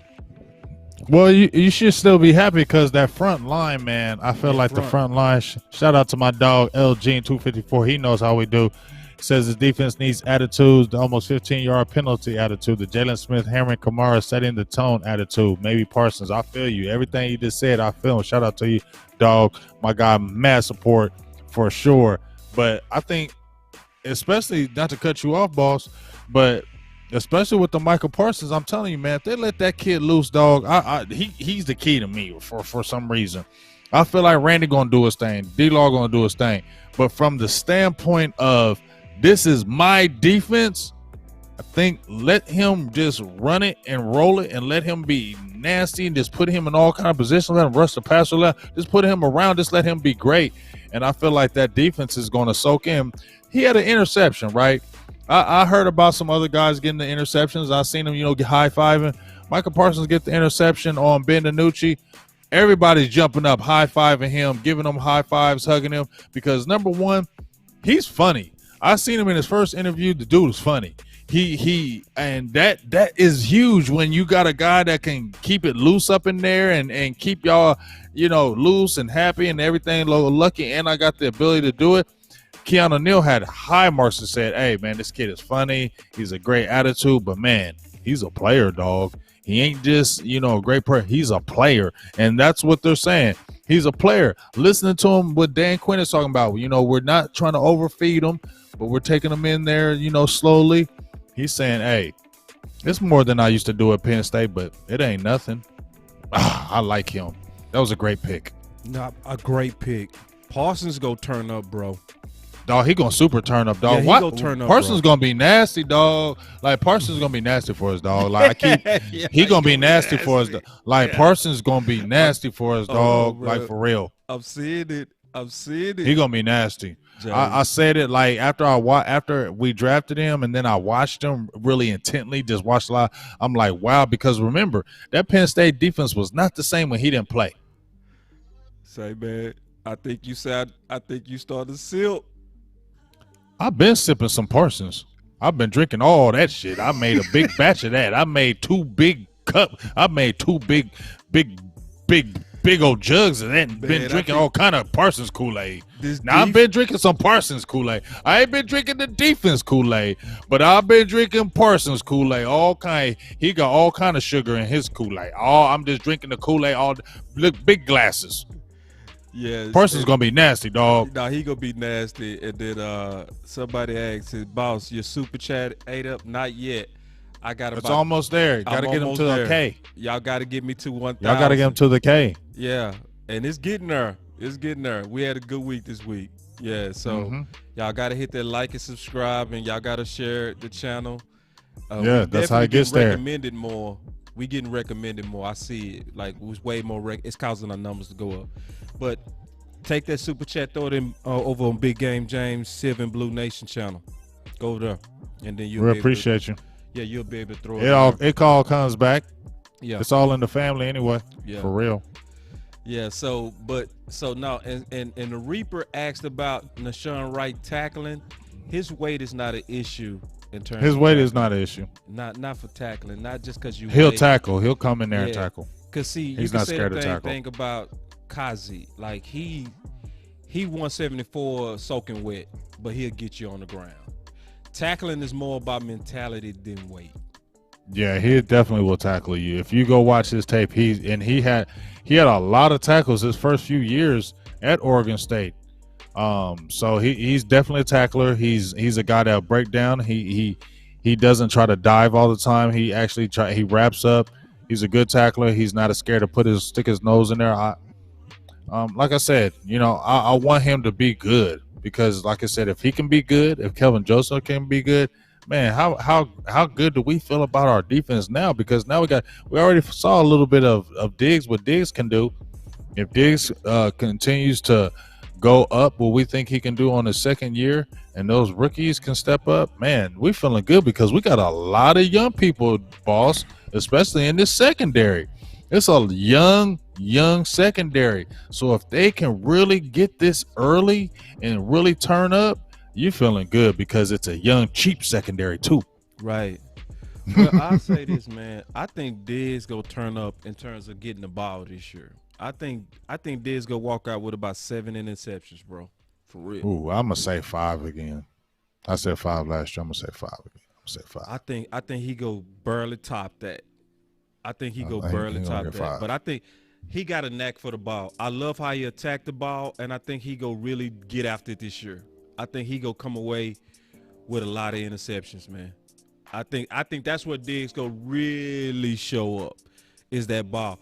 And if he taking the ball away like that, it's gonna also cause the other guys too. Once you get anybody that get rolling on interceptions, they start competing. Well, that's what I was just about to say. Then you start throwing out there and like you start having a contest each week. Okay, whoever gets most interceptions, we put it on the chalkboard. We put it on the board. Y'all got to have things like that for motivation for these players too. Hey, whoever get the most interceptions here, this is what's going to happen. You feel me? Yeah. So you definitely have to do that more than anything else. So I'm gonna say this. I will say I'm sipping Kool-Aid on Dan Quinn. I'm drinking all kind of Kool-Aid on Micah Parsons, but I am definitely slipping that Kool-Aid on Dan Quinn just because I just feel like it's different, man. It's different with him. Just listen to him talk. I just look at myself. If I was playing and he was the coach, I'd be like, I want to play for him. I'm not sipping the Kool-Aid on Dan Quinn because I think the system is going to fit Dan Quinn. Dan Quinn has been a 4-3 defensive coach for the last 10 years. And it took me examining this whole week to go ahead and realize that 3-4 is definitely not going to be their main base defense. And so the fact that I feel 99% confident that their main base D is going to be that 4-3, I think it's going to really, really work. And see, I'm kind of getting into what I was going to talk about tomorrow on the show. But I think most of Atlanta's failure was personnel. You can have the right coach, but if that coach can't get the right people, they still go fail. Jimmy Johnson used to always say, give me Jimmys and Joes over X's and O's. So Dallas is really good at acquiring talent. And I think they got the talent in here that's going to fit his 4-3 system. I think our run defense is going to be way better. I think this is truly an apology to Rod 2.0. And they strengthen that middle with the right players, and they overloaded at the 3 tech. All of that combined is saying that your linebackers are going to play better. You got your upgrade over Xavier Woods with Kazi, even if you don't like Kazi. He's not going to drop those interceptions that Xavier Woods did. You know what I mean? He's going to be better. He's going to give better effort too. And he's going to give better effort. He's going to give a lot better effort. He's going to tackle. And he's playing with somebody he loves playing. He likes playing for. Right. So that's a big difference. And like we say, he's going to put in that effort. Even though you mentioned it, boss, he's 175, but he's not scared to stick his nose in there and tackle. He will. He will definitely tackle, and that's what you want. He gonna go back 3 yards, but he'll get you on the ground.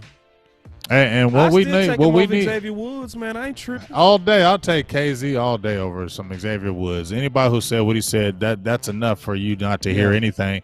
But then we saw not just what he said, he basically backed up what he said when you looked at the play on the field. Right. It looked like he was giving that. He would look like he was giving the half effort. Yep. Looked like he was. I'm gonna play when I want to play. Right. So yeah, get those players out of there, man. You don't want those type of players on your team because they become a cancer. When especially around young players, if they see them doing it and nobody's saying anything to them, what do you think the young players are gonna do? They're gonna do the same thing. I think Rika moving the chains hit it dead on the head. Dead on the head.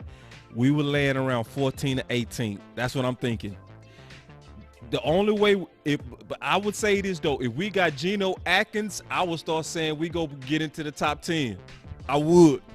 I'm not doing that. We got to see, boss. You can't say that. I'm gonna tell you why. We got to see. 14 to 18 makes sense to me, and I agree with. Oh, you mean about ranking? Yeah, ranking. Okay, I could definitely see that, especially with Geno. Yeah. Because we basically that's not going to be too hard. It's not like the schedule's crazy hard. Right, exactly. When you return back to Rod Marinelli, that's what you're going back to around 14 to 18. Right, 14. He was that right. 14. That's what he was. Yes. He was the middle of the pack defense, where he had the one really good year, and the defense wasn't even great, but we had all them turnovers, and that's what was great about the defense that year. It was 2014. It wasn't good, but they had set like record for like turnovers and getting interceptions and getting the ball. So, this is what they want. They want to get back to that type of system where the guys can play free and don't have to think, and they can just go after and attack the football. You have the talent on here. Looks like from the outside in, you had a pretty decent draft this year, and then last year you had a pretty decent draft. You got a good nucleus that's young. You don't have old people Who's the oldest player on the Dallas defense right now? They ain't 30, are they? Probably Urban. We don't got a 30. Brent Urban's probably the oldest one, and I think he's like 29. Maybe he might be 30.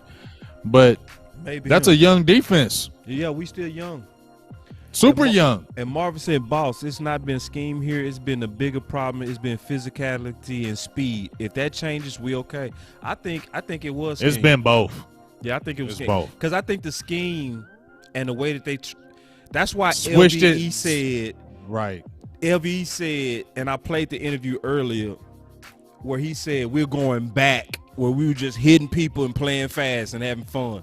And having he basically fun. talking about his 4-3, a one-gap system. You know what I mean? Like, I ain't got to diagnose too much. This is my gap. This is, and I'm attacking it. You know what I mean? Get upfield. Get upfield. Yeah, and everything that I said I wanted them to do, they're doing. They simplified the defense. They went back to what fit their players, which is the 4-3, and putting Tank Hand back in the ground. And they finally this is the difference, in my opinion. Rod, he was good at having good edge players. He was always dirt cheap in the middle. This time, they're not dirt cheap. How many times did we say under Rod? Oh, no. They were cheap. But I'm saying dirt cheap. Like, how many times did we say under Rod, damn, we ain't getting no fat boy in the draft. We ain't getting no 110. Right. How that's many the times? difference. I mean, that's the difference. And then even the free agency, who did Dallas get under Rod at free agency? You feel me? They got George Selvey, those type guys. Right. I would say Brent Urban is an upgrade from the guys that they got in free agency. Yeah, I would say Brent Urban. You know what I'm saying? I would definitely say even Brent David Urban was Irvin. Even and though I he think- ended and I up think- being a beast, they got him from a practice squad. I think Terrell Basham is going to be a player. Turn up. Keep an eye on, Turn up. Because I feel like, and maybe people are like, well, is he going to make the team? He's definitely going to make the team. I feel like Rod's going to have. I mean, Rod. Let's see. Look at that. I feel like Dan Quinn is going to have a specific position, that Leo position. Just get after the quarterback. Just get after the quarterback. Yeah, I think like your boy said, Greg Lloyd in that NFL, rush the quarterback. Right. Yeah, I mean, I'm starting to buy Quinn, bro. It took me a long time, though. It took me a long time, but I'm starting to go to buy side. It's just, will you actually do what you're saying? I think he is. I think he's a guy that doesn't. I just feel like I can read people. I just feel like he's not blowing smoke up people's ass. Excuse the language. I don't feel like he's just blowing smoke. I feel like he wants redemption. If you listen to one of his interviews, he said, I got a lot to prove. He said it multiple times. I got a lot to prove. And I think he wants to prove that, how he ended in Atlanta, that's not him. Right. And he wants to prove that. I believe it. And I think he takes that personal.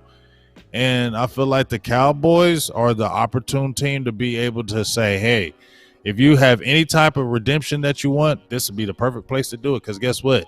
We are one of the worst defenses. We're craving it. We need it. We want these fans to shut up. So get in here and make it happen. We'll let you get this player. We ain't gonna spend a lot of money, but I'll let you work. I'll let you. You feel what I'm saying? I feel like they giving him keys early, and they didn't give. I don't know if they gave Nolan these keys like that. Maybe they did. I don't know. But this seemed to me when Dan Quinn came in there, like, you can have whatever you want. Hey, check this out, Big. I'm gonna play about 3 clips. Check this out. Oh man, the energy's there. You can tell that the guys want to get better and get after it. I can feel that for sure. It's just putting everything together, getting the playbook down and attacking it, and that's what we're doing. I mean, I think it speaks volumes already. I think just with everybody and how all the guys are handling it, you can tell it's a different energy. There's a different camaraderie, I think, that we're already carrying. I mean, our whole defense is like, we're totally restructured as far as a lot of new players, new faces, and so I think we've already built that foundation of good to see some of the guys that we have question marks around actually in action, seeing these guys, move, basically work on one-on-one with Quinn. You just realize that this defense, man, there's a new infusion of energy with this group that obviously you need to have that. Damn. What's the? Huh?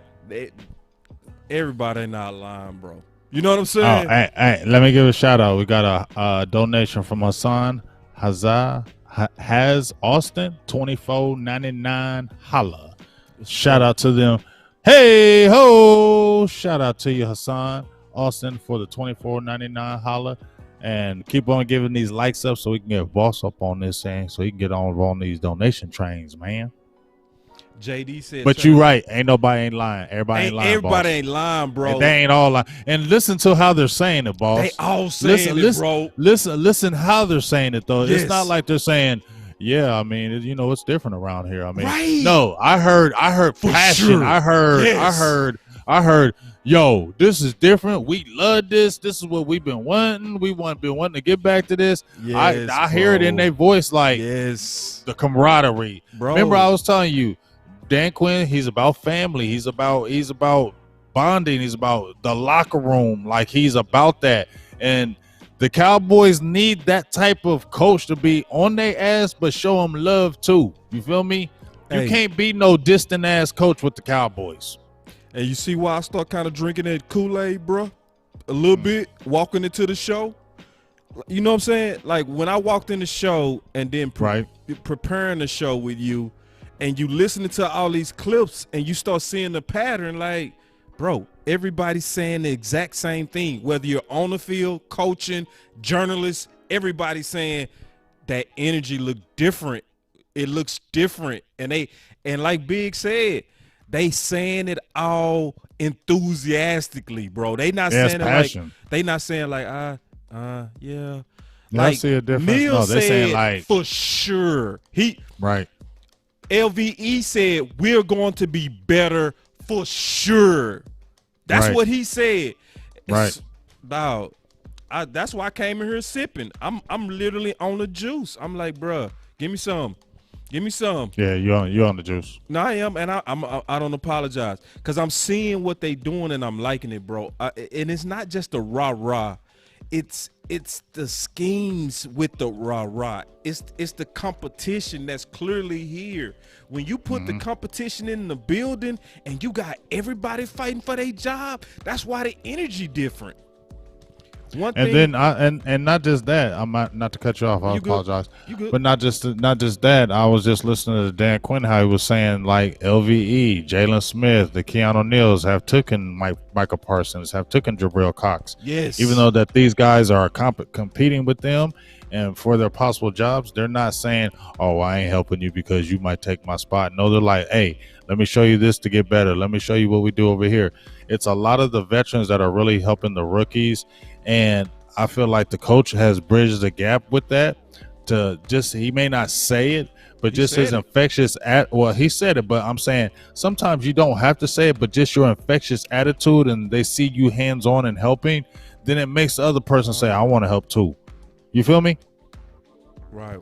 Yeah. And you can see that, man. I'm eating lamb. It's all good. You sound good. What the hell you good. Chewing on? But listen.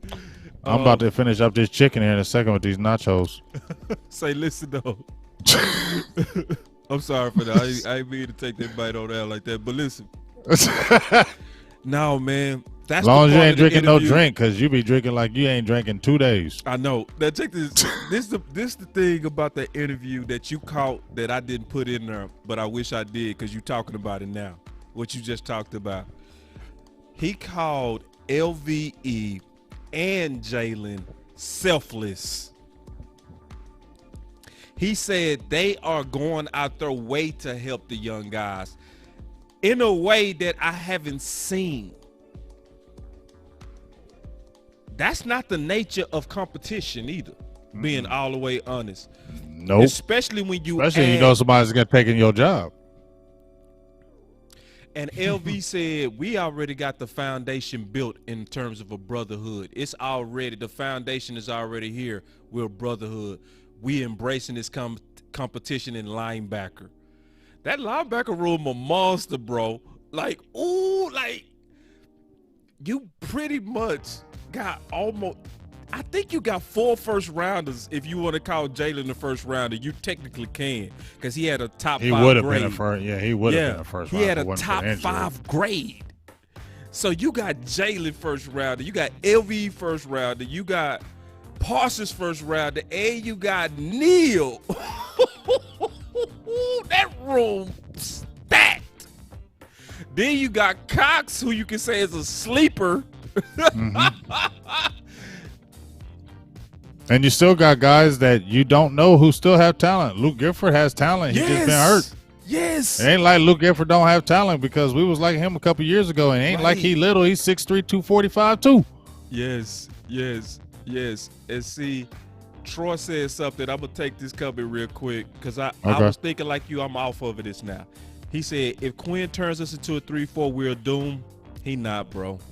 No, it's not. The personnel doesn't fit it. It doesn't. And then they basically done showed. Mike Fisher basically uncovered it. He came out and said, I don't care what nobody say. People saying 3-4-4-3, 3-4, all this. He said, I was at practice. I counted the down linemen. They was coming out there with 4 down linemen all day. And this is an install. This is why I ain't tripping on 3-4 rumors no more. I ain't tripping on it. This gonna be my last time talking about it. Sunday. I'm gonna talk about it only one more time. I ain't talking about it no more. It's because they already showing when you install, that's when you doing the basics, the foundational stuff. So if they would have been doing a bunch of switcheroo stuff, they would have showed it this week. The fact that they coming out with 4 down linemen consistently, meaning that's gonna be their major base. So I'm not panicking no more. Troy, I was right with you on that, bro. I was like, because they kept saying it. But, yeah, that's a smoke screen. So, hey. And with us having that 4-3, we finna, because put it like this. I still got the video up right here. I got the video up. 100% of Tank's sacks in his best years came with his hand in the ground. Well, yeah. Because of that 4-3. He's a 4-3 in. Yeah. He could probably pay a 3-4 because he can hold that run down, though. Right.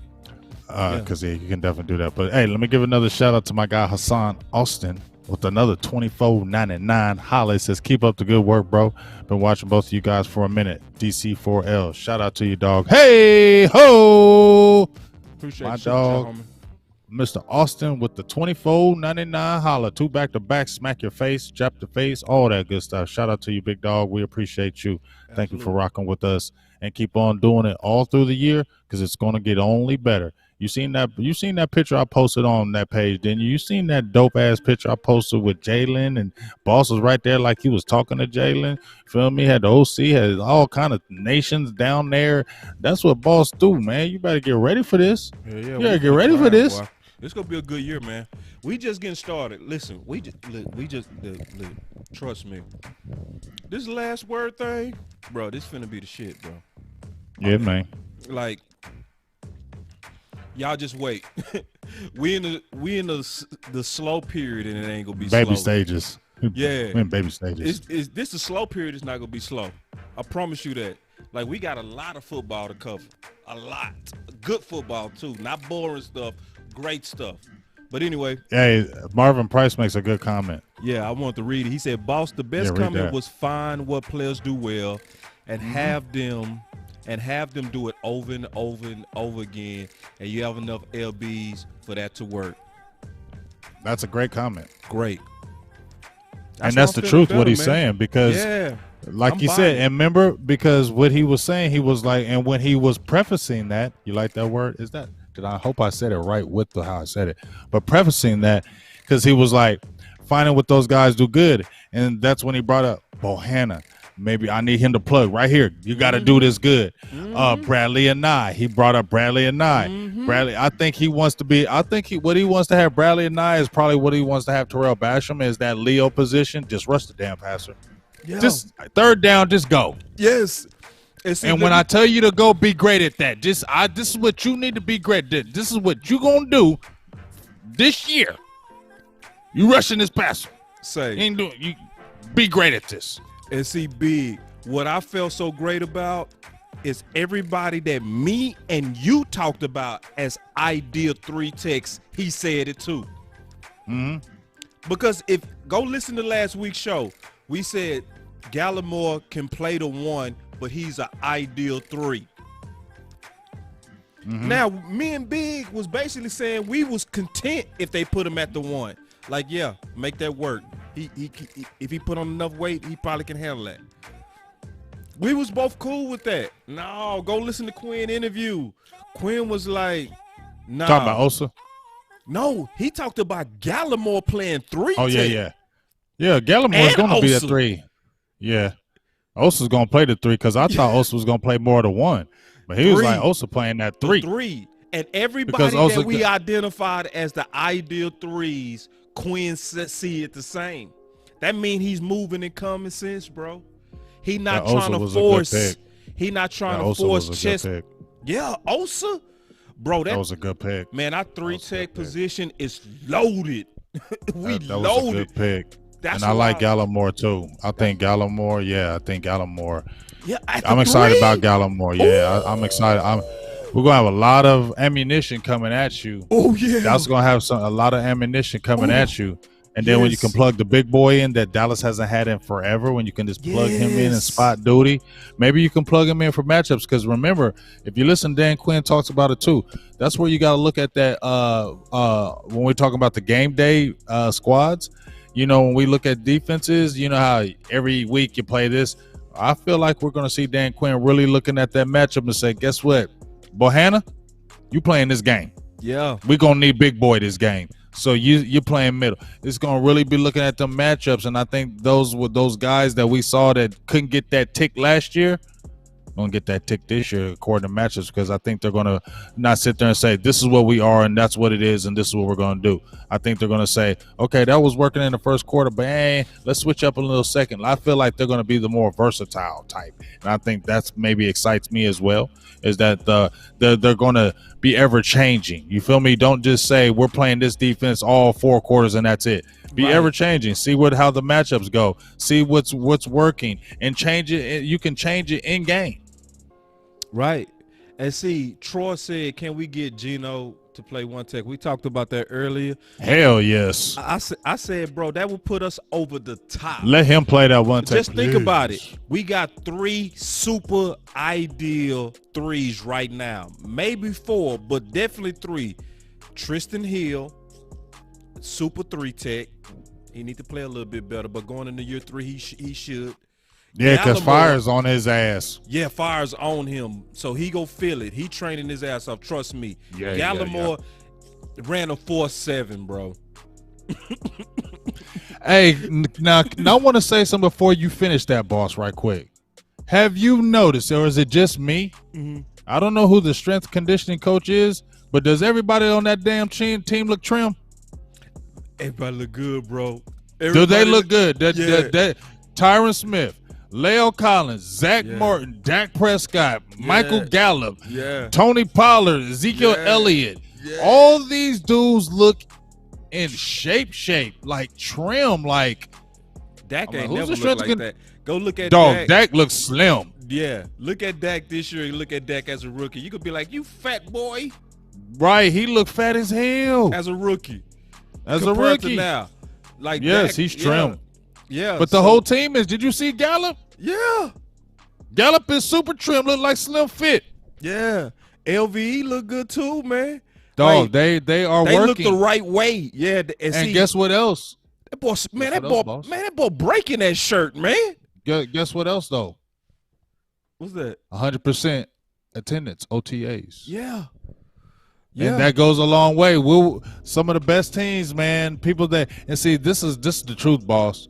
When we see those teams that are great, it's because of that participation right there. Yeah, because when you hear those other players, and there's nothing wrong with this, but this is the difference. When you hear them other players like, oh, we don't have to go. This is voluntary. I train over here. But guess what? We know you can train over there, but makes a difference when you training with the team. When them young players come in the building and they see Ezekiel Elliott there training, when they see Dak Prescott there early training, when they see those main guys who could be training somewhere else in the facility, it makes them do it. And when you have 100% attendance or pretty much everybody there, that's saying people are buying into the program. Right. And when you have your players buying into the program and saying we're all out in this, and then you have the coaching that's matching it, good things can happen. And another thing real quick, boy, you go trip out because I'm going to do a major turn on this topic. Mm-hmm. I'm loving the reports on Zeke. Oh, I'm loving the reports on Zeke. Hey, man. Go ahead. Listen, go ahead. You first, because I started it. You could take it. You did. Go ahead. I posted that first 30-second video where he was training. That joker is up to 210,000 views. What? Yeah, a 30-second video of Ezekiel Elliott. I just posted it with his trainer where he was going through the trash cans. That joker's up to 210K. Jesus. In a month. Oh, my God. And I posted 3 other Ezekiel Elliott videos. Ain't none of them did no less than 20K. So that should tell you right there the power Ezekiel Elliott still has, the star power Ezekiel Elliott still has. Yes, you feel it does. No matter people can hate on him, but 30-second video, 210K. Oh my God. So to the podcast world, my boy did his thing. That's all I gotta say. So you know what I'm saying? So but I posted it I posted it because I was excited. That's why I posted it. Yeah, you wasn't trying to. I wasn't trying. I was just excited. like, I was happy. saying because because it's like a normal I hadn't post. seen Zeke. Yeah, because like I hadn't seen Zeke. I seen him train last year, but it was just like some little exercises here and there. He wasn't in the lab last year like he was this year, and everybody's saying they noticed the difference. They asked Kellen Moore. They said, "Well, Zeke Elliott." He said, "Oh." That's the first thing he said. He said, "How's it?" Oh, that's the first thing he said, boss. Oh, Zeke is. He said Zeke was looking everything. Zeke good. That's what he said. Zeke good. Man, I'm telling y'all. Why wouldn't you be excited about that? Seeing I mean, the stars you want align, bro. Dallas offense is going to be wrecking, bro. I'm gonna tell you right now, the offense is going to be sick. Let me give you my thoughts on Zeke though, go ahead, give all of the goodness. I gotta give my. Cause see, for years I've been saying I wanted Zeke to work with an agility coach. For years. The main reason is because agility running backs have longer careers. You know what I mean? His first 3 years of his running style was too physical. I was like, man, get you some skills to where you go around bars, not through bars. Like Emmett. Emmett wasn't never known for running bars over. Never. He was never getting hit either. He was never getting hit because he used his agility. That's what he used. And to see Zeke put that in his game.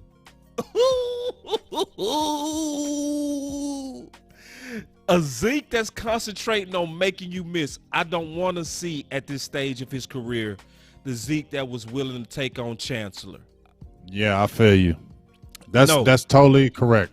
I don't want to see that no more. Thank you for doing it, but now early. Thank you for proving it. Your rookie year. We loved it when you was 20, 21. Yes. We loved it then. Now you 24, 25. We don't love it now. Now you gotta preserve your career. Don't take them hits. Right. Now we saying we want to get 3 more years out of you, Zeke. That's what we saying. Preserve that career. So that's how you're gonna do it. That's so how you gonna do it. You ain't gotta prove it. We all know what Ezekiel Elliott does. We've heard it on. All I had to hear was Landon Collins when he was like, I ain't scared. I ain't scared, but guess what? I don't like meeting Zeke in the hole.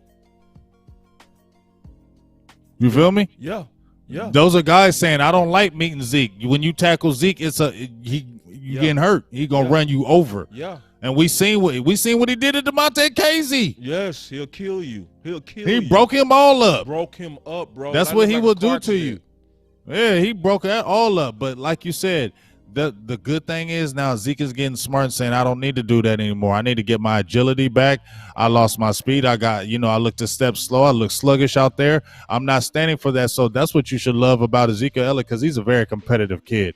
He's super competitive, and he ain't trying to go out like that. And plus, this is year 3 for Tony Pollard. Tony Pollard trying to turn up too. He had a nice 100-yard game where he was turning up against them Niners doing his thing. So Tony Pollard wants some actually trying to get some receiver snaps too. They're trying to find ways to give him the ball. I think this offense is going to be nutty, crazy, absolutely dynamic. That's going to go crazy. And he ain't got to throw 400 or 500 yards. He's just going to be efficient. Yeah. I mean, give me 280 a game. 250 to with 280. That. You can throw a 451 game here and there. I'm cool with that. But give me them 300s. Yeah, the only way I want 400 is we playing the Redskins. A team that's built to stop the run. Okay, air it out. You know what I mean? But other than that, I want a balanced attack. And I want an adaptable offense. For sure. Yeah, man. But shoot, man, I'm already tearing up this lamb, bro. I'm about to turn up on this chicken. I'm just waiting for you to call it. Okay, yeah, man. You finna shut the show down.